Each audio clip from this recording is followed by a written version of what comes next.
আসসালামু আলাইকুম। আমার পিছনে যে আপনারা দেখতে পাচ্ছেন, তিনি আর কেউ নয়, তিনি কিন্তু সাউথ আফ্রিকান অবসরপ্রাপ্ত ক্রিকেটার এবি ডিভিলিয়ার্স। তাকে 360 ডিগ্রি কেন বলা হয়?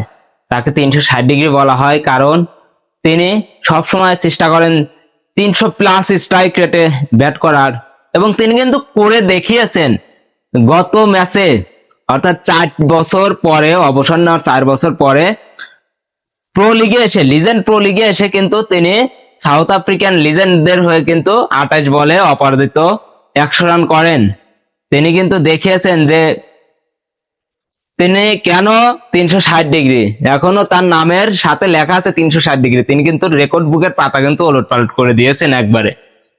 যেখানে অন্যান্য ক্রিকেটারদের প্র্যাকটিস ছাড়া এসে খেলাই জুলুম হয়ে যায়, সেখানে কিন্তু এবি ডিভিলিয়ার্স দেখিয়েছেন যে কিভাবে ক্রিকেটটা খেলতে হয়, এবং তার সব রেকর্ড কিভাবে ওলটপালট করে দিতে হয়। তিনি কিন্তু একমাত্র চোখে আঙুল দিয়ে দেখিয়েছেন সবাইকে।